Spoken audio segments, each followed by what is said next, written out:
Hello everyone and welcome to this episode of A Look Inside. I'm Sarai Perez, and on today's episode we dive deep into a system that each and every one of us will find ourselves in at one point in our lives: eldercare. What exactly exists here in the U.S. and how is it holding up against the test of time? We will take a look into the importance of eldercare along with what we can do for ourselves and our loved ones. This and more coming up.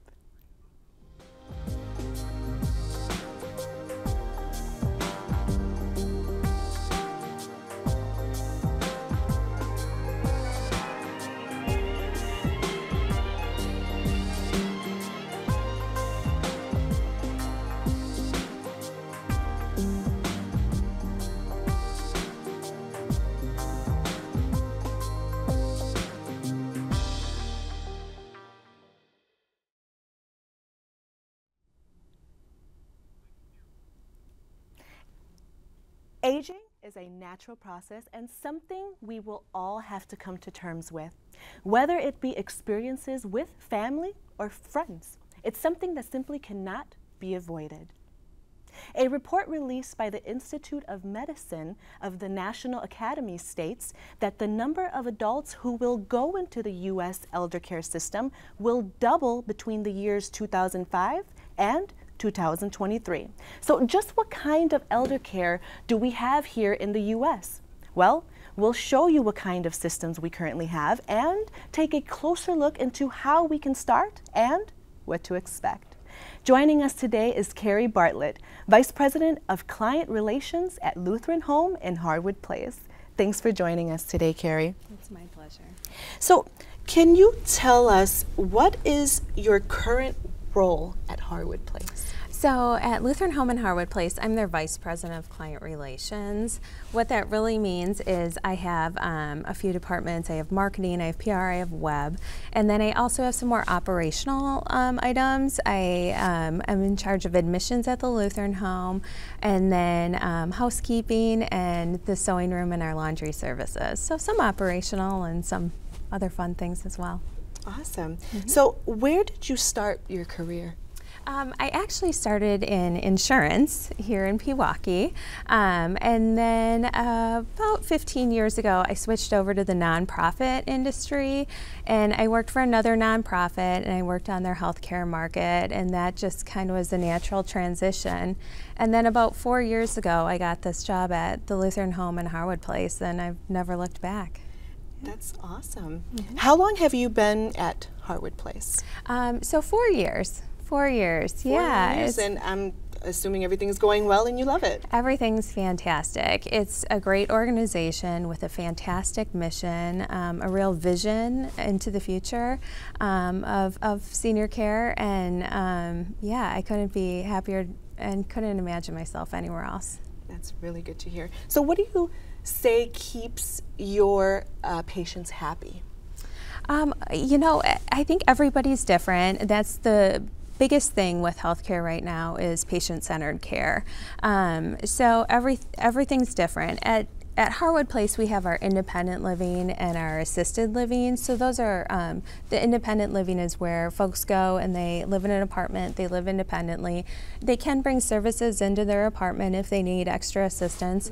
Nice. However, if they want, they can live as independently as possible. And then in assisted living, that's where our frail elderly go, and if they need a little bit more assistance with transfers, with their activities of daily living, their ADLs.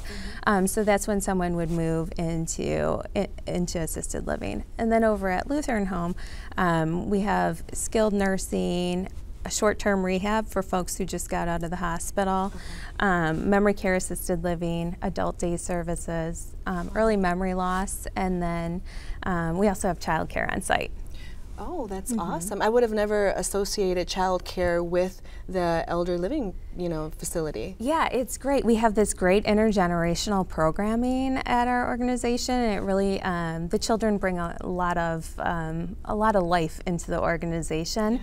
They come out and see their grand friends a couple times a day. That is the coolest term. Yeah. They come out a couple times a day, and so one day some kids, you know, the infants might be going to see a certain unit, and then the next day the 4-year-olds might go see them. So it's great. They do art, they do music, they do all sorts of fun things together.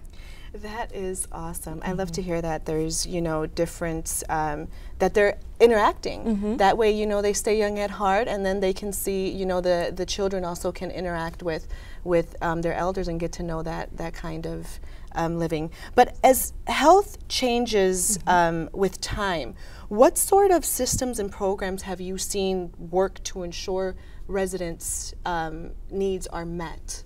So we work very closely with everybody in our organization. So if it's a resident independent living, we keep as close of an eye on them as they would like us to. So if they'd like daily check-ins, we'll do that. A lot of folks take advantage of our activities, so that's another check-in point. They come down and they eat in our pub or eat in our dining room, so that's another check-in point. If dining staff don't see someone someday, they might call up and make sure they're okay.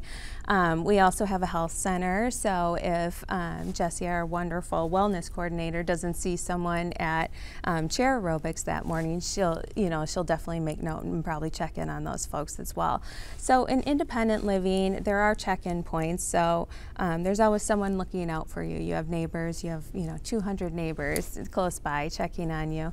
And then when you move on in care, when you move on in assisted living or skilled nursing, obviously you have the CNAs and the nursing staff checking in on you on a regular basis. That's really nice. So no one ever feels that they're alone. They have so many friends. They have wonderful staff that can keep an eye on them as well. That's great. How would you say that as there's advancements in medicine and health, that you are able to train the staff that are on there? How are they kept informed with everything and all the advancements happening? That's a great question. So all of our staff, regardless of where they are in the organization, have monthly training requirements. So we have online training that we do with our staffing. And in addition, all of our clinical staff, so our nursing and our CNAs, they have a manager that really promotes the education and the up-to-date, they can work on transfers, they can work on whatever the need is that day. Just constant reminders so that everyone is up-to-date on the latest and greatest, and making sure that patient safety is #1. That's great. Good to hear. So what would you say, or how would you say technology has helped in this field? That's a really great question. So technology, it obviously has its pros and cons. Technology, it's a great way for us to interact with families through social media and email. And then it's also great from a standpoint of medical record keeping. So there aren't the paper charts that there used to be. There's more accountability. There's, we know who did what at all times with a resident. So it's great for accountability and keeping in contact with families as well. That's great. How do you reinforce independent living? So that is really the goal for all of the folks in our care, and I think with all programs, even if you talk with Milwaukee County or any of those programs like family care, we promote independence as much as possible. So we want folks in the most independent setting possible where they're safe. Everybody's an individual. That's what we have to remember, and we have to respect their independence. So. Yeah, I think actually any way we can promote independence through activities, through dining options, through any sort of choice in their care plan, we encourage residents to partake in that. That's awesome. And really quick before we go back, what is your philosophy of care for the elders? We have a really great mission organization. Everybody is welcome at the Lutheran home, and we have, we have obviously chaplaincy on site. We have all these folks that are working to make everybody's day as independent and as fulfilling as possible. And then we take it one step forward. We have a foundation, the Lutheran Home Foundation, raises money to support folks within our care. So in 110 years that the Lutheran Home has been around, we have never kicked anyone out for financial reasons. So if anyone outlives their financial resources, we do not kick them out. We don't. No one knows. It's between that person's family and the business office that they ran out of financial, out of their finances. So that is really one of our biggest missions at the organization, is that everyone gets the top quality care that they can, regardless of resources. And that's the most important, especially that, you know, with your loved ones and this transition in life, you want to make sure that they're really well taken care of. So thank you for that.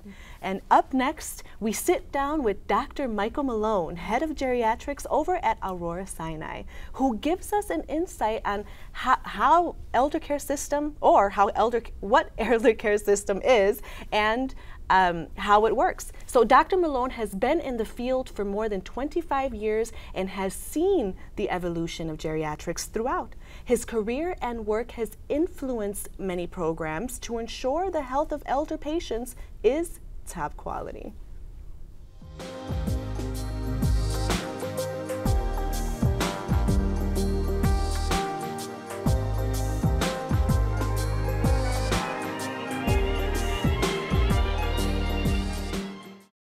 States, most care delivered to older adults is provided by family physicians and internists.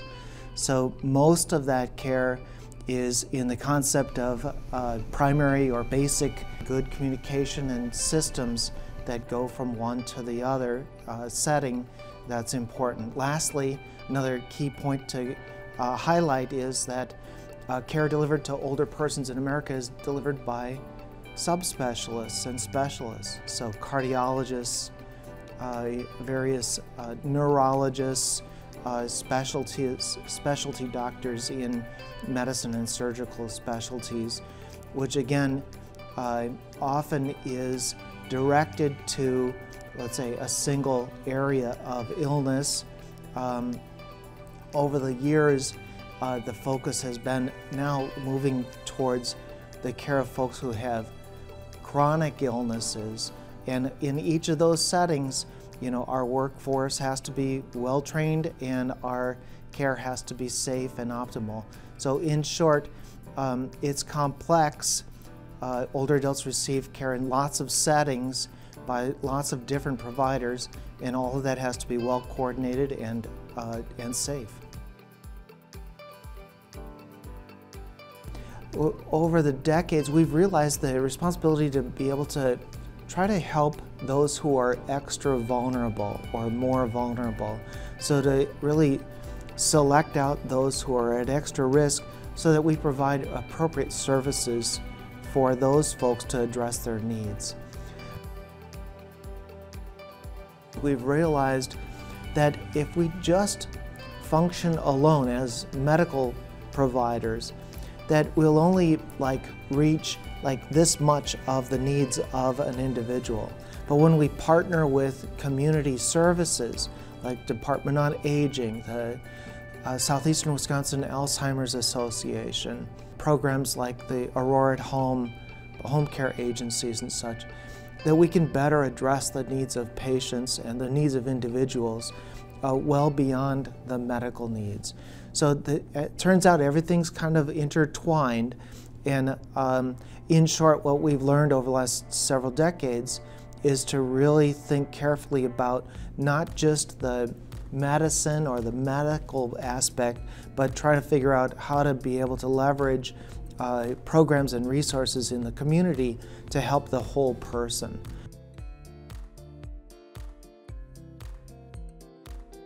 There's around 46, 47 million older Americans.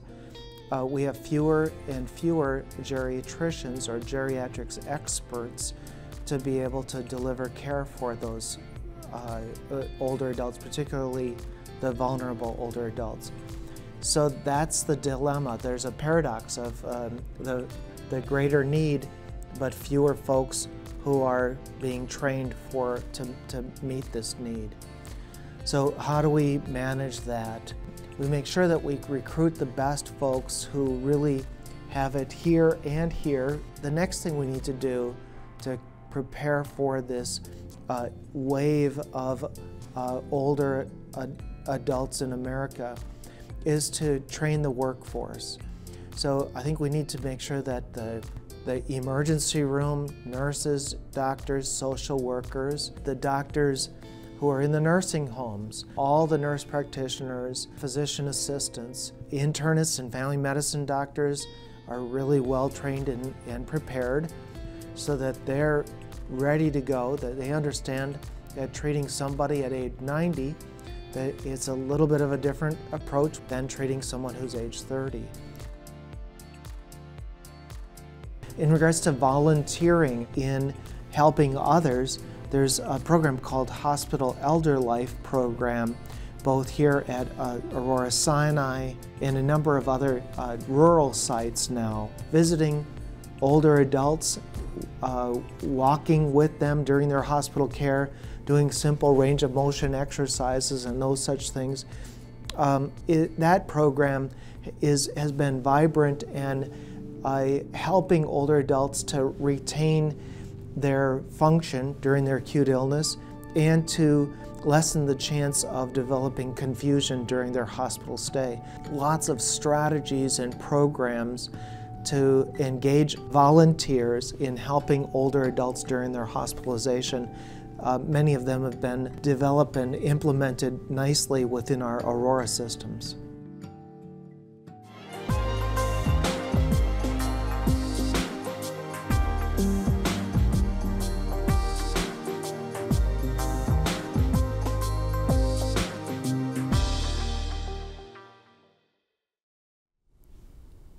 As time goes on, we all have to deal with aging. Our current system is trying to keep up in nature, but as we can see, there are setbacks. Dr. Malone mentioned that volunteering and getting the community more involved is important in ensuring a high quality of life for older patients in hospitals and retirement communities alike. 150 years ago, the average lifespan in the U.S. was 30 to 40 years, but thanks to the advancement of modern medicine, that number has nearly doubled, with life expectancy now being 80. So, what kind of volunteer opportunities exist at Harwood? So at Lutheran Home in Harwood Place, we actually have an individual who is our volunteer director, and we are so lucky. We have over 350 volunteers a year at the Lutheran Home in Harwood Place. We couldn't be the organization that we are without these folks. They help with transporting residents to and from activities. They help with activities and help put on those activities. We have a group of folks who offer pet therapy, so they bring their pets in on a regular basis. That's my favorite day of the week. Yes. And you know, really anything that someone wants to do, there's an opportunity. So if someone was interested in volunteering at Lutheran Home in Harwood Place or any organization similar to ours, you just reach out to the volunteer director and she would be able to help you figure out how you can use your talent to assist our residents and our clients. Yeah, it's a great program. You have to be 14 years of age, and at that point you'd have to have a parent's consent. But we even have kids from the local middle school coming over and spending time with grandfriends and hanging out and learning what the Greatest Generation was all about. That's awesome. It's good to hear that the middle school kids are also getting involved, so that's a plus. It's great. So how would you say that the volunteers' impact has been on the elders? Yeah, every year we look at that and the number of hours and the cost that would be to pay those folks that are volunteering. We just wouldn't be able to do it. And so they really make our organization the 5-star organization that it is. I think all the awards that we receive, Best Nursing Home and Top Workplace, those are because of the volunteers' help in making it such a great workplace and such a great organization. So they really are more essential than they know. So where would you say that a potential volunteer can find events or help out residents? So they can absolutely reach out to our organization and contact our volunteer director, Michelle Middlestat. But there are other volunteers in the organization. If they don't live close to the Lutheran Home in Harwood Place, they can reach out to their local senior living place, or reach out to a senior center. Senior centers are always in need of volunteers. Reach out to the Alzheimer's Association or the Cancer Society, something that really hits home for you. So there's definitely opportunities out there, and you can always reach out to the Milwaukee County Department of Aging or your local Department of Aging, and they always have a need and can also help direct you. That's great. Are there any charities that help the residents? Yeah, I think I may have mentioned the Lutheran Home Foundation. So that that organization raises money to help our residents with activities. So if a resident runs out of resources, they're there to pick up the tab, to go out to lunch or whatnot. Oh, nice. They help with the gap in funding with Medicaid patients. They help keep our organization up to date.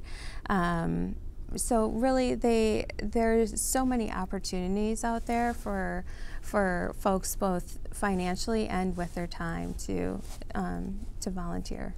That's awesome. What kind of events do you participate in that you say are unique to Harwood? So we, as far as events, like with our foundation, we have the Monarch Ball, and that is a ball that we have yearly at the Pfister, and Ooh, that's nice. I know, it's Nice. Fantastic, and that's donors of the organization or friends of the organization, families, they all come and they gather and we have a great meal, and we raise money for a specific project that year.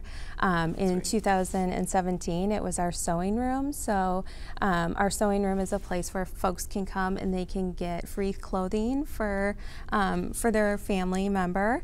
And the residents come down, they pick out the clothing, and the cost is a smile. So that's what we chose as our project last year. So each year it's a different project that we think is going to benefit the residents in some way or another. That's great. What would you say the Lutheran Home Auxiliary is? So the Lutheran Home Auxiliary, the Ladies Auxiliary, actually started before the Lutheran Home. So about 112 years ago, the Ladies Auxiliary got together and they raised funds for the organization. It actually started to help build the Lutheran Home. And today those ladies are still involved. They bring poinsettias to residents at Christmas time. They bring cards to the residents. They're constantly looking at ways to offer the residents more and keep them as fulfilled as possible. I know that you mentioned this already, but in regards to the Monarch Ball, there's different kinds of events that happen. I know that you mentioned that last year was for the sewing facility. So what's this year? What's happening for this year? You know, we haven't decided yet. So there's still time there. We haven't decided what our project will be this year. So that is to be determined. Nice. That sounds like an awesome event, though. I think I'm going to have to, sneak in there. Yeah. How can we get the public more involved for volunteering at Harwood or any other facility for that matter? Yeah, folks can just reach out to the Lutheran Home and reach out to our volunteer director, Michelle Middlestat, and we are happy. We always need volunteers, so we're happy to place someone with whatever they would like to do for us. Michelle does a great job of screening folks and saying, hey, what are you interested in and what are your talents, and let's use those for residents. Otherwise, I would say folks should reach out to their local senior center or the Department on Aging or one of the organizations that hits home for them. Oh, that's great. So thank you for all that information. It's been wonderful. And My I think pleasure. that I'm going to have to call and volunteer myself. As population continues to grow and our lives get longer, chances are we will all have to rely on our current elder care system. There are ways to adapt so we can accommodate everyone, no need to fear. If you are interested in how you can help, please check out the Senior Companion Program. They have many dedicated members and are always looking for volunteers and people to help out. Thanks to our guest, our wonderful guest, Carrie, for joining us today. This is Sarai Perez for A Look Inside. We'll see you next time. That was great information. Oh, and you're such a natural, too.